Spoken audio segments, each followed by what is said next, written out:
All right, let's do some practice. So I'm going to go through and do the problems from the sample exam. So this is a sample exam for an upcoming exam, in particular, fall 2021 sample exam number 1. So it should be fun and interesting. I've looked at the problems, but I haven't actually done them yet.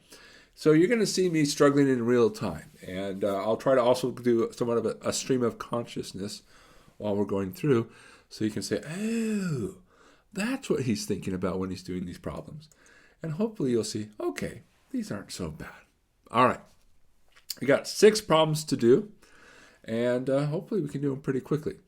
We want to get to the point where we're fairly comfortable. So on the actual exam that's coming up, there's also 6 problems. We got 75 minutes.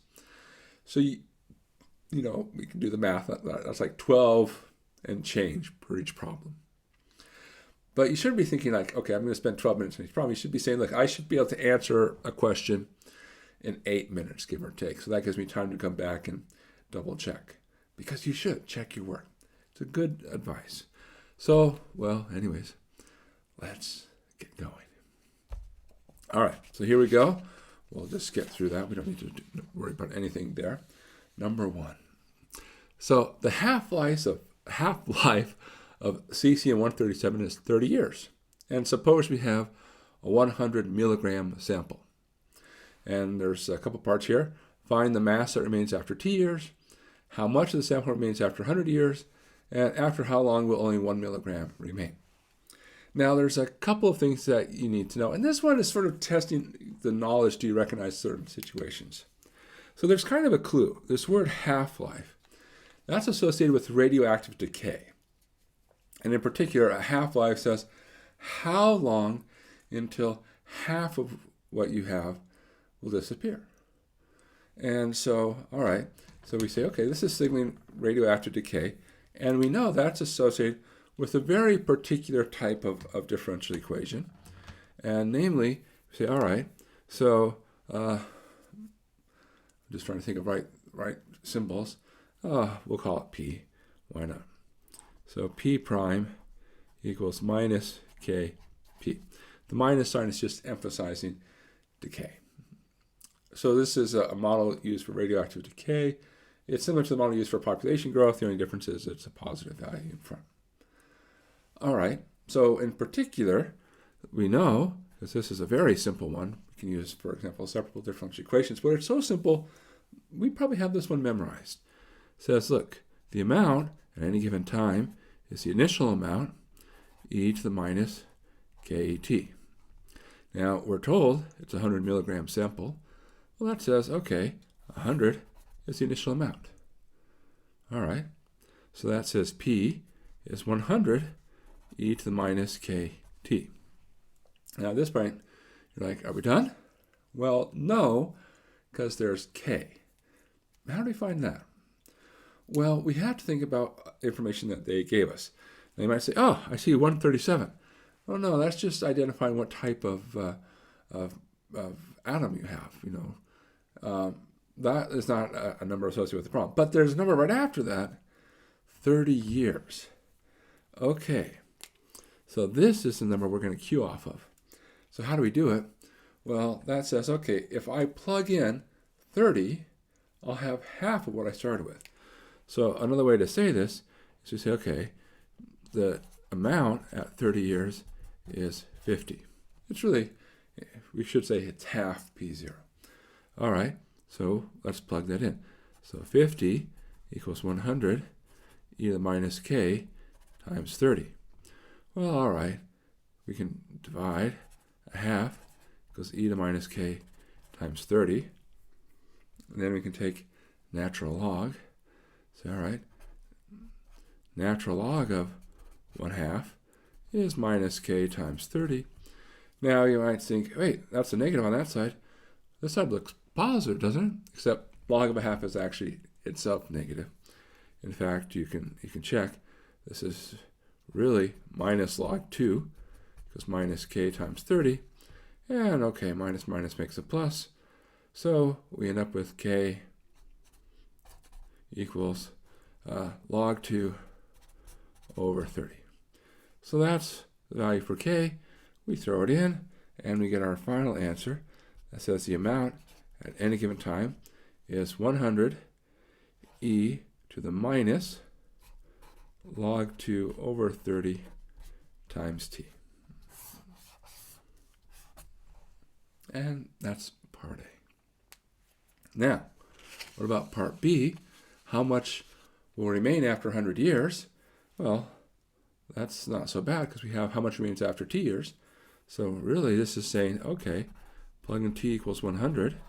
So we'll have 100 e to the minus log 2 over 30 times 100.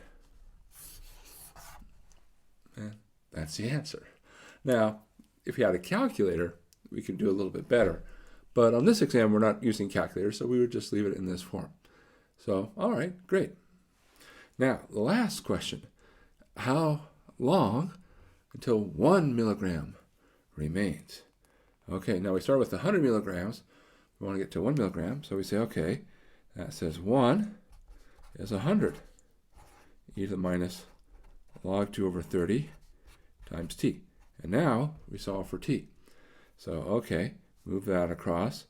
1 over 100 is equal to e to the minus log 2 over 30 t. All right, and we'll take logs of both sides. And, okay, so that says, well, here, log of 1 over 100 is the same as minus log of 100. It's the same thing as what we set up here. Log of half is minus log 2. So equals minus log 2 over 30 times t. Minus minus makes plus. We move the 30 across, we move the log 2 across, and we come to the conclusion that t will be 30 natural log of 100 divided by natural log of 2. And there we go. That's it. Now again, if we had a calculator, we'd plug this in and we'd get an answer. Unfortunately, without a calculator, we don't know any better. We could say, for instance, we can do pretty good guesses. So for example, we know the half-life is 30 years. And if we wait 100 years, we'd have gone through a little bit over 3 half-lives. So after the first half-life, we're down to half. The second half-life is a half of a half, which is a quarter. The third half-life is a half of a half of a half, which is an eighth. So it's somewhere between an eighth, but certainly above a 16th. A tenth, give or take, maybe. Of course, if we had a calculator, we'd be much more sure. All right, but anyways, that's the number 1. Okay, let's try number 2. Number 2, woo! Okay, solve the initial value problem. dq dt plus 2q over t minus 20 equals 4 times t minus 20. Now, one of the things that we have to start doing is say, look, we know it's the first order because there's only a single derivative. There's no higher order derivative. There's no double derivative anywhere. So, okay, it's the first order. And so there's kind of 3 things to look for.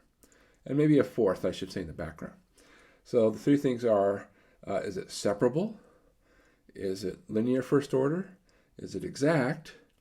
Or is there a good substitution to be making here? Now, I don't want to go through and have a long conversation about them all as we come through, but we want to start getting a feel for it. So this one is a linear first order. Now, let me tell you why I say that, and then we'll say, okay, so now I know what to look for. Essentially, if I want to say if something is linear first order, I should say I should expect a single time that the derivative shows up and a single time the function itself shows up. And they should show up in a very nice way. And so in particular, I say, hey, the derivative shows up in one place and the function shows up in one place. So there's my q prime and my q. And then I say, okay, am I adding them together? And are they put together in a nice linear way? In other words, there's no like weird things going on with q to some high power q inside of a function. And there's just pieces of front. So this is of the right form. So we could rewrite this as q prime plus 2 over t minus 20 times q is equal to 4 times t minus 20. All right, just to help emphasize. And now we see, okay, it's of the right set, right? There's the derivative, there's the function, and nothing else. Nothing else. So if you see just a single derivative, single copy of the function, you probably should think, hey, this is probably linear. Okay, now the next thing is I eyeball and say, okay, what's in front of that coefficient q prime? And the answer is 1. And I'm like, yeah, woohoo! I don't need to fix it. If there were anything here, I'd be like, hey, better fix it. Because you want 1 to be here for what's about to happen. So what is about to happen? Well, next is we're going to find the integrating factor, which is going to come from that part right there. So we're going to take e to the integral of 2 over t minus 20 dt. Well, this is not such a bad integral. So this is e2, and that'll be natural log of t minus 20. Now remember, we don't need to worry about plus c when we're doing the integrating factor. So that plus c goes away. And of course, we can do things such as, hey, this 2 that we see here can go in as an exponent, and then we have e to the natural log of t minus 20 squared, which means that our integrating factor is t minus 20 squared. Okay, so if we multiply our original expression by this t minus 20 squared, well, we'd have t minus 20 squared q prime plus 2 times t minus 20 q is equal to 4 t minus 20 cubed. All right. Now, if we've done our job right, which you should always check, this left-hand side should be really nice. This should be the derivative of our integrating factor, t minus 20 squared, times our function, q. Now, we can check, right? So we take the first times the root of the second, plus the root of the first, well, the 2 comes down, t minus 20 to the 1. The root of the inside is 1. Good. Times the second. So yeah. So that's a check. It only takes a few seconds, and it helps us catch any mistakes we made. And now we didn't catch any mistakes, so hey, good. Ideally, no mistakes have happened. Okay, so that's still equal to this other side. And the next thing is, of course, we're going to integrate both sides. All right, so here, it's easy to integrate a derivative. That's the whole point of doing this process when we have an integrating factor. So you have t minus 20 squared times q. On this side, well, you can almost do this in your head if you're comfortable with the idea like, oh, that minus 20 doesn't really do anything. If you're not comfortable, do a quick substitution. U equals t minus 20, dt equals du, and it's very easy to carry out. But what you'll end up with, either way, this becomes t minus 20 to the 4th, and now you do need your plus c. At the end of solving any differential equation problem, the number of the highest derivative, in this case 1, is the number of constants you end up with. So if you have fewer constants, you missed the plus c somewhere. If you have more constants, you added too many plus c somewhere. We should have 1 plus c. And there it is. All right, great. Now we can divide, and we come to our conclusion. Q is t minus 20 squared plus some constant over t minus 20 squared. All right. Now, are we done? And the answer is no. This is an initial value problem, which means we've got to solve for our constant, and so we need to use our initial condition. So we say, all right, we know q of 19 equals 2, so our 2 equals q of 19. Well, what happens when we plug 19 in? 19 minus 20 is negative 1, but then we square it. So we get 1 plus c over 1. Okay, so 2 equals 1 plus c. Well, that's great. C equals 1.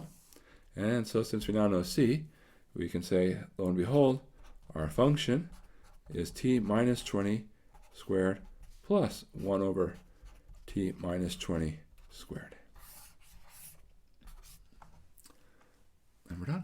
That's it. Ah, that's good. Good times. Good times. All right. Find the general solution to the differential equation, and then we're given this in implicit form. Now, when we have something that says in implicit form, it says we don't need to solve for whatever our variable is, in this case, z. So we don't have to solve for z. So that's great. That helps us out. Now, the other thing is implicit form can sometimes be a little bit of a hint of where the problem is going. Because if we're doing linear first order, we can always do it explicitly. That's pretty straightforward. So it's probably not linear first order. There's other things that say, hey, this is not linear first order. Because see how we have a z here, but there's a z squared and a z and a z squared? Whoop, too many z's floating around. Not linear first order. Okay, so that's out. Is it separable? Well, probably not, because look, how can you write x squared plus z squared as something in x times something in z? You can't do it. Okay, so it's not separable. And you might say, oh, is it exact? Well, no. Now, that's not so obvious to see right away, but generally speaking, if something is exact, you should anticipate it's given us as a form that's exact. But you can multiply across the x squared plus z squared and subtract. It's very quick to see it won't be exact, and I'm going to skip that. Generally speaking, if something is exact, it should jump out at you. And we'll see examples probably at some point in one of the practice exams, because this is just one. We'll do more as we go on. And now you're like, but wait a second. You just ran through all the things. You said it's not first order, it's not separable, it's not exact. Now we pull up our last sort of like our card. Our last card is like, maybe there's a substitution to make. Okay, so let's think about it. Now, there aren't many substitutions that we have in the back of our heads. And so we start thinking like, well, what are some things that could happen? There's no sort of like function on the inside to point to. And so we say, okay, it's not really looking like a Bernoulli, because Bernoulli should have just one z to a high power, and there's a z squared in there and a z squared in there. But homogeneous, that looks like a strong candidate. Now, how do you know if something's homogeneous? And the answer is you look at the polynomial pieces, if everything's polynomial, which it is here, and say, are all the degrees the same? So we say, okay, well, let's see, that's degree 2. That's 1 plus 1 makes 2, 2, 2. What? Everything looks the same. So in particular, what we could do is if we multiplied here by 1 over x squared, or 1 over x squared, we would see that this would become z over x, quantity squared, plus z over x, divided by 1 plus z over x squared. So in other words, it's the right form for homogeneous. Now, you might be a little bit uncomfortable saying, hey, hold on, I thought y over x, this z over x, that's like making me kind of uncomfortable, Steve. But it shouldn't. Letters are there as symbols. They're just convenient placeholders. You know, it makes us sound more, respectable than we say if we say thingy 1 over thingy 2. People are like, thingy 1, thingy 2. Come on. Be serious. But it's the same idea. So it's the same principle. It's just placeholder. So yeah, z over x, not an issue. So now we have our great aha. We know our substitution to make. So we just pick a new letter. I don't know. It's not going to be z. So how about w?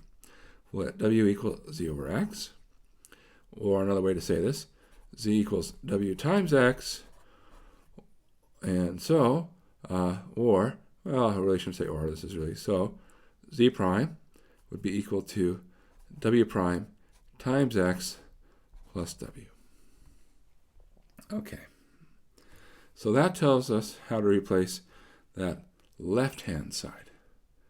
So we have, making the substitution, w prime x plus w is equal to, okay, over here, all these places where you see z over x becomes w. So w squared plus w divided by 1 plus w squared. All right. Now, what happens? Well, let's move this W across. So we'll just cross it out here, right, minus W. And then, okay, common denominator. So would that be, well, got to put that over 1 plus W squared. So that's W squared plus W minus W times 1 plus W squared. All of that over 1 plus W squared. And what is that going to end up being? Well, that's W squared. W minus W cancels. And then minus W cubed divided by 1 plus W squared. All right. Good.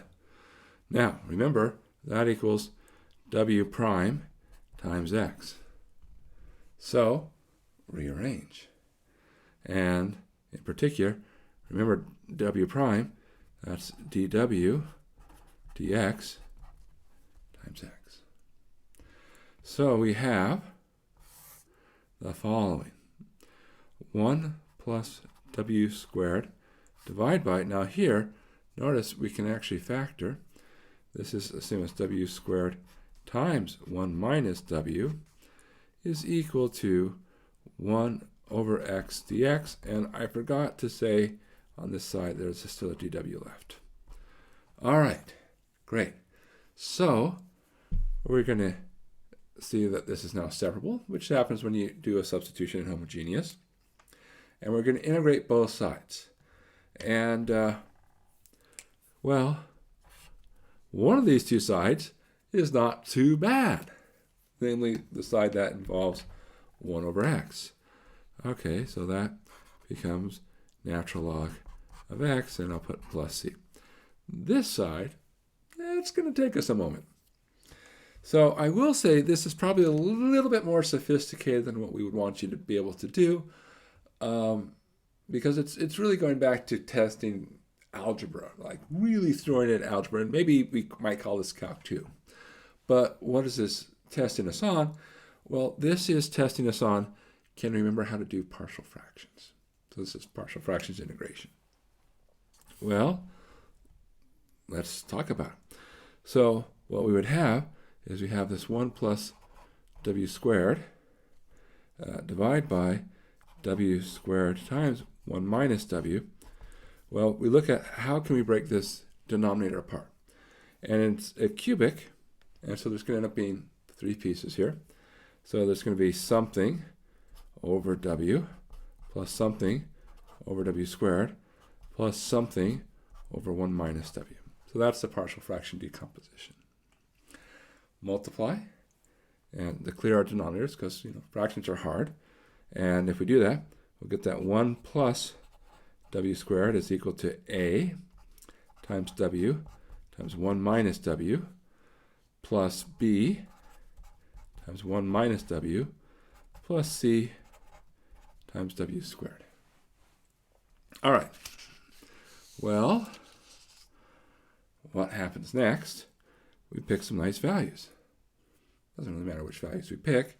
So for instance, we can pick W equals 0. And what we'll see is we'll get that 1 on this side. The W here and the W there cancels those terms out. And so we get 1 plus B. Excuse me, not 1 plus B. 1 equals B. There we go. I know the difference between plus and equals. Okay. We know B. Woohoo! All right. How about W equals 1? Okay. That gets some cancellation on the 2 of the 3 terms. So we'll end up with C on that side. Over here we'll have 1 plus 1, which is 2. 2 equals C. We have 2 terms. Ha ha! Ha ha! And, okay, how do we get the third? Well, we can be fancy, or we can just say, oh, well, I don't know B and C, I just need to get A. Just pick any number. How about minus 1? Or maybe 2. That doesn't really matter. Let's go 2. Keeping it positive, right? 1 plus 2 squared makes 5. Okay, so that'll be a times 2 times 1 minus 2. So that'll be minus a, right? Because 1 times minus 1, minus. Then we're going to get 1 minus 2 is minus 1, so you get minus b. Wait, but b is 1, so minus 1. Then we're going to c times 2 squared, 4c, but c is 2, so that'll be 8. All right, so we can move things around. We're going to get 8 minus 1 minus 5. Okay, so what does that say about a? Well, that says a is 2. All right, so the moral is that here, the thing inside the integral really says, look, this is the integral of a over w, so that's 2 over w, b over w squared, 1 over w squared, and c over 1 minus w, so plus 2 over 1 minus w dw. All right, well, we can now do those integrals. Those are pretty straightforward integrals. So the integral of 2 over w is 2 natural log of w. Integral of 1 over w squared. Well, that's the same as w to the minus 2 power. Add 1. That makes w to the minus 1. Don't forget to bring the minus in front. So that's minus 1 over w. And then here, 2 over 1 minus w will be a 2 natural log 1 minus w. And you'll notice I paused for a second here. I didn't put down in front. Is it plus or is it minus? And it's minus. They might say, wait, shouldn't it be plus? You got to account for that minus sign there. The minus sign in that, attached to that minus w has to be taken into account. So that's why it becomes a minus. Essentially, if you're not sure, you can say, oh, do a substitution, and it'll come out. Okay, now, are we done? Well, no, but we're almost done because we've done the integration part, right? In essence, when we're solving a differential equation problem, we've got to integrate, and we've gotten rid of the derivatives. So the only thing that's left is to clean up our answer. But we were told our answer can be in implicit form, which means we don't have to clean it up very much. We just have to give it any form we want, as long as it's correct. So you might say, so is there anything left? Well, we do have to go back to our original variable. So we have to say, okay, w is z over x. So we'll say, okay, so that's 2 natural log z over x, 1 over w, minus x over z, minus 2 natural log 1 minus z over x is equal to natural log of x plus c. Now, is this the nicest way to write it? Probably not. But our goal isn't to write it in the nicest possible way. Our goal is get the points. And this is a correct answer. It satisfies the conditions. And therefore, we're happy with this kind of an answer. So, there we go. All right, number 3. We're halfway done. Nice! We're doing great. Okay, so let's keep going. Number 4. Find the critical points, phase portrait, and classify each critical point as asymptotically stable, unstable, or semi-stable for the differential equation. dy dx equals y, e to the y minus 4y over e to the y. Okay, so let's clean this up. So we have y prime. Notice we can factor a y out. So that's y. And then we have e to the y minus 4. That's because we pulled it out. And that e to the y downstairs is e to the minus y. Okay, so we have that. Now, when we're looking for these critical points, what we're really saying is, okay, when does this equal 0? Well, the answer is there's 3 pieces there. So we have y equals 0. Okay, that will be true if y equals 0. That one was not too hard to solve. We have e to the y minus 4 equals 0. Well, that's if e to the y equals 4, which happens when y equals natural log of 4. And we have e to the minus y equals 0. which is never, because e to anything is never 0. So there are 2 critical points here. Okay, so we found the critical point. Boom. The critical points are 0 and log 4. All right, phase portrait. So for phase portrait, we draw a line. Here's the line. See, that's a nice looking line. Like, wow, look at that line. Mwah, beautiful. We mark the numbers 0 and log 4. And now what we do is we say, what happens to the derivative? Now, the derivative is going to be positive or negative on each one of these 3 parts. And so we just have to say, okay, let's just pick any point in between and test. So between 0 and log 4, for instance, you can pick the number 1. Log 4 is bigger than 1. So what happens? Well, 1, that's positive. E to the 1 is 2.7, subtract 4, well, that's negative. And e to anything is positive. So positive, negative, positive, that says y prime is negative. In other words, the function is drifting down in that range. If I pick something bigger than log 4, like 100, I'm really exaggerating, like a ridiculously big number, right? Just because, okay, what happens? Well, 100 is positive. E to the 100 is gigantic, subtract 4, still positive. And e to anything is still positive.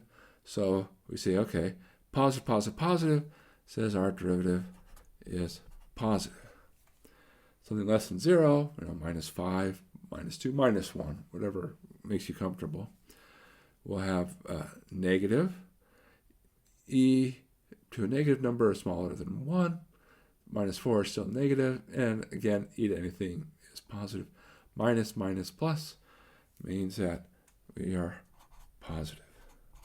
Okay, now, we're not quite done with our phase diagram. Finally, we say, okay, if y prime is positive, we should be thinking that our values for y are going up, which in terms of the horizontal part, values for y going up means we're moving to the right, right? So when y prime is positive, we move to the right. Okay, when y prime is negative, that means we're moving down. That means we're moving to the left. To the left. When y prime is negative, we move to the left. Okay, so to the left. And here y prime is positive. Again, that's to the right. And now, that's our phase portrait. Okay, so finally, we have, is it stable, unstable, or semi-stable? Well, arrows pointing in, that says, hey, when I'm nearby, I drift in. So that says 0 is stable. When I'm pointing out, that says if I'm nearby, I'm going to actually drift further away. So arrows pointing out is unstable. And so that's our classification. Now, in this case, there wasn't a semi-stable. So what does semi-stable look like? Well, it says arrows point the same way. So it's either, they're both pointing towards the right or they're both pointing towards the left. Okay, so that's, we've done the classify. That's it. We're done. Great. These are fun because we don't actually even have to solve a differential equation. We're just trying to understand the behavior. So, wow. We should have more of these, right? All right. It's always nice to have those types of problems. Okay. Number 5. Find a general solution of the 4th order. 4th order. That's a large order. Differential equation. Y to the 4th minus 2y to the 3rd plus 2y double prime equals 0. Okay, so we see this is our favorite kind of differential equation. We have constant coefficients, linear, homogeneous, and we're like, we know how to do these. Because what do we do? Well, the first step is we say, turn this into an algebra problem. So we say the corresponding algebra problem, r to the 4th minus 2r cubed plus 2r squared equals 0. And now we're looking for the roots. Well, we can factor out r squared. So that comes r squared minus 2r plus 2 equals 0. And we say, okay, well, so 2 of our roots r0. That's from the r squared. Now here, it's, well, we can do quadratic formula, or we can do completing the square, because we can say, look, this is r squared minus 2r plus 1. That would complete this square here, but I need to get to plus 2, so I need plus 1 more. So this is r minus 1 squared plus 1. Okay. So when does this equal 0? Well, that happens when r minus 1 squared equals negative 1, or r minus 1, taking the square root of both sides, plus minus I, because the square root of negative, we think of that as introducing the I, which means that r is 1 plus minus I. Okay, so our roots are going to be as follows: 0, 0, 1 plus minus I. Now, we need to come up with a general solution, which means, okay, what are our 4 linearly independent solutions? Because it's 4th order, so we need 4. So we say, okay, so for 0, we'd have the function 1. For 0 again, well, we take 1 and we bump up. So that becomes x. And then whenever we have complex roots, the roots come in conjugate pairs. That's the plus minus showing up. So this would be e to the x cosine x, e to the x sine x. So this one is what's in the exponent for the exponential function, and this one is what's inside the cosine and sine. Because they're both 1, it's a little bit less clear which one is which, but it's good to keep that in mind. So for the general form, we just finally add our constants. So we have c1 times 1 plus c2 times x plus c3 e to the x cosine x plus c4 e to the x sine x. And we should point out, it doesn't matter which order you write them in. You just need all 4. You do need to have these constants in front, because the general solution needs to have that linear combination. The fancy term here is we're using superposition. So make sure you have it written in the right way, and then life is good. Life is wonderful. All right, so that's number 5, which means we're close to the end. So this is it. See, after that, no more. Number 6, okay. So a mass weighing 1 kilogram is attached to a spring whose spring constant is 9 Newton per meters. Okay. Find the equation, I'm guessing that's supposed to be equation, of motion in the form x of t equals to a cosine omega t minus alpha, where a is the amplitude, omega is the frequency, parenthesis natural, and alpha is the phase angle, if x of 0 equals 3 and x prime of 0 equals minus 3. Okay, well, here we go. Here we go. All right. So, how do we begin? Well, we just need to understand the mass and how things translate. So when we have a spring, this is the mass times the second derivative plus, here there's no damper. So there's this idea of a mass spring system where you have a spring and a damper, but this one doesn't have any damper. So mx double prime plus k times x equals 0. And the 0 says, well, there's nothing else acting, so there's no external force. So that's why there's a 0 here. Now we know the mass, it's 1. The spring constant, that's the k. So this becomes x double prime plus 9x equals 0. All right, great.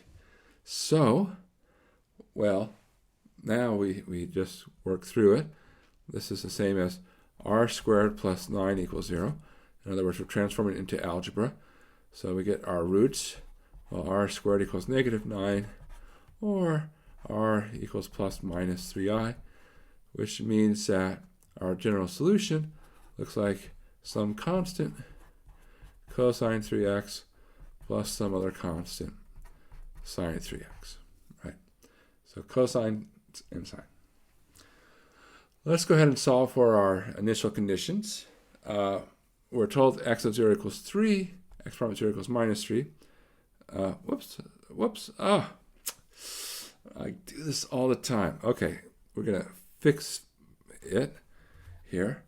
I see I switched to y's and x's, so this should be x, t, t. Okay, so x prime is minus 3a sine 3t, and then plus 3b cosine 3t. All right.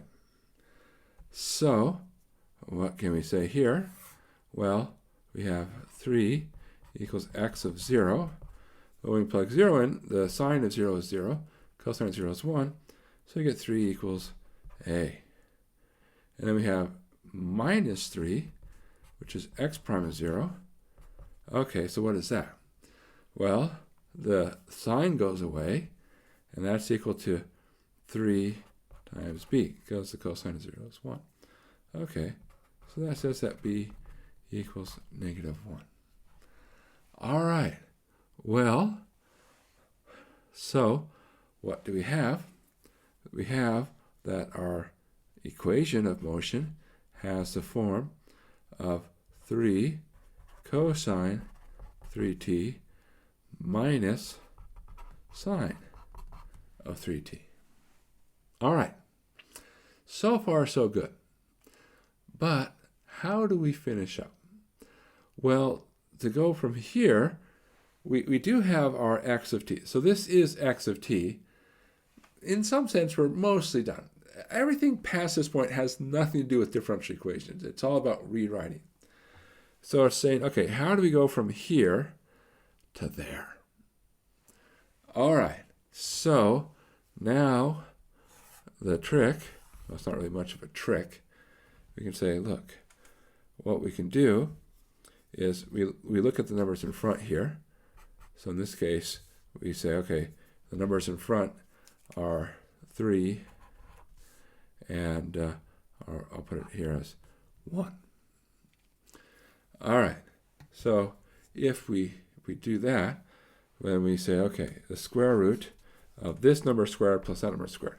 So 3 squared plus 1 squared, that's the square root of 10. That equals our amplitude. All right, so now we have our amplitude. So we're like, okay, great. Let me move this up a little bit here. So we can say this is equal to the square root of 10. And then we have 3 over square root of 10 cosine 3t minus 1 over square root of 10 sine 3t. And now at this point, you're like, okay, how do you finish up? So how do we go from that to that? All right, so here is our great sort of like, we're going to wave our hands a little bit. You might say, okay, so why did we do all this? Well, it turns out that if I look at the following, namely, think of this as a point, 3 over square root of 10, comma 1 over square root of 10. This is a point on the unit circle. And you can check it. It's actually very easy to check. X squared is 9/10, y squared is 1/10. 9/10 plus 1/10 is 1. So x squared plus y squared equals 1. And so, in particular, you can say, it's something like right here. So, I want this to be my angle alpha. And so, in particular, what can we say? Well, we can say tangent of alpha. We can compute that. That's the y over x. So that would be equal to 1 over 3. And in particular, alpha is the arctangent of 1/3. Now, what's the point? Here it is. Here it is. So this is just as a reminder. You know, it's always fun to talk about these things. So this point right here, this is our cosine alpha. This is our sine alpha. Now, cosine alpha, cosine beta, minus sine alpha, sine beta. Does that sound familiar for all you trig fans out there? Do you remember that? That's the cosine formula for sums. So this is the square root of 10, and we get cosine of 3t plus alpha. That's from here to there. And so we can say, okay, this is square root of 10, and then we'll write that outer set of parentheses isn't doing anything. Cosine of 3t, and then plus arctangent of 1/3. And that is in the right form. Now you might say, well, shouldn't we have minus something? Well, we can subtract arctangent of negative 1/3. Okay, whatever, that doesn't really matter. But it is in the right format. We have an amplitude, cosine, WT, and then there's an angle. So I'm happy with that. That's a beautiful answer. And that's the end of the test. All right, good. Well, that's one sample test down. Hopefully you did well, and you can do all these because, well, there is a test coming up at some point. Good luck, and probably see you again really soon.